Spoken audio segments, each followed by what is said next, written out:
মুখ্যমন্ত্রী মানে আমার দিদি, মানে আমি সেই দলের যখন আমার দিদি, তাহলে সেই দিদি তো বলেছিল যে পুজো হলে অনেক গরিব মানুষের সুস্থভাবে কিছু পয়সা ইনকাম করে তাদের ছেলে মেয়েকে জামা প্যান্ট তো কিনে দিতে পারবে। আজকে দিদি সেইখানে তো আমাদের ক্ষতি করে দিল। হাজার হাজার লোকের দোকান এসে বসতো, গ্রামের লোকে যারা গরিব মানুষ টাকা পয়সা দিয়ে সাহায্য করেছিল, তারা চিন্তা করেছিল যে আমরা একটা ফুচকার দোকান, একটা চপের দোকান দিয়ে আমরা রুজি রোজগারটা করব, সেই রোজগার থেকেই বন্ধ করে দিল। আমাদের কি বলবো, আমাদের বলার মানে ভাষা খুঁজে পাচ্ছি না, মানে এত পরিস্থিতি খারাপ লাগছে। কালকে রাত্রের থেকে আমরা যখন ওখান থেকে ডিএম অফিস থেকে ঘুরে এসেছি, আসার পরে আমি কারোর সামনে যেতে পারছি না। তখন আমি যাব কি করে, আমার তো যাওয়ার কোনো উপায় নেই, কারণ আমি একটা জনপ্রতিনিধি। সেই প্রতিনিধির মানে পিঠে বস্তা বাঁধে ঘুরে বেড়াতে যাচ্ছে এখন পাবলিকের মার খাওয়ার জন্য। তাহলে আমার দিদি কি আমাকে মার খালো? এত লোকের নাকি উপকার করে যে গরিব মানুষের দোকান দিয়ে তারা সংসার চালাক, তাহলে আজকে সেইগুলো বন্ধ করলো কেন? উনি তো আরও ভালো করে রিসার্চ করতে পারতো।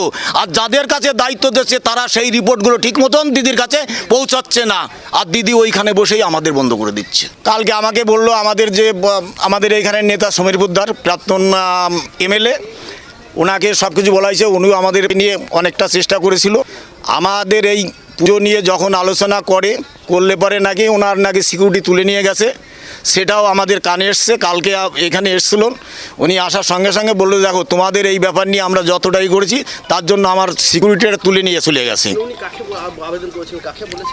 ওটা আমাকেই বলছিল যে তোমার, উনি পুজোর জন্য ধরেন এখান থেকে আমাদের এখন তো অল ইন অল শঙ্কর দা আর দেবাশিস দা, এছাড়া তো আর নেই এখানে আমাদের নেতা, কিন্তু নেই প্রশাসনের কাছে।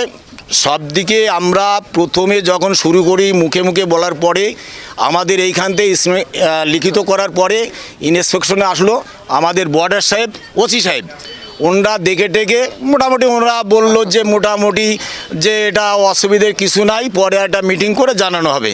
তাই জানানোর পরে আমাদের আবার সেই যে ডেটটা দিল ওই ডেটে আবার থানায় ডাকলো। থানায় গেছি, থানায় যাওয়ার সঙ্গে সঙ্গে ওই ভার্চুয়ালি মিটিংটা হলো।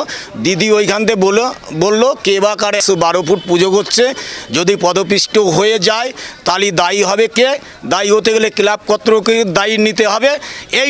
এইটা বলার সঙ্গে সঙ্গেই আমার ওখান থেকে একটা লিখিত নিয়ে নিল, বাই বেশের আমার একটা লিখিত নিল। আমার তো উপায় নেই, তখন তো আমার বেরোতে হবে।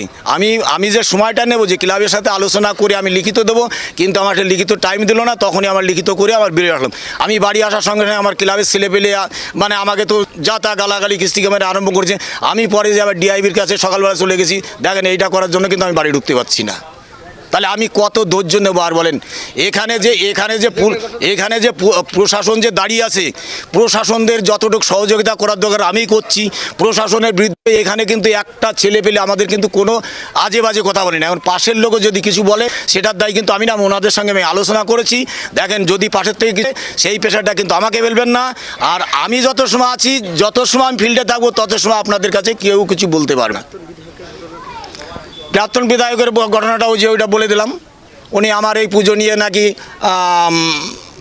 কাকে পুলিশকে বলেছিল, এসপিকে নাকি ফোন করেছিল, এসপি নাকি তারপরে নাকি ওনার সে সিকিউরিটি তুলে নিয়ে গেছে। কালকে তো সেইটাই আমাকে বললো। আমি এটা মানে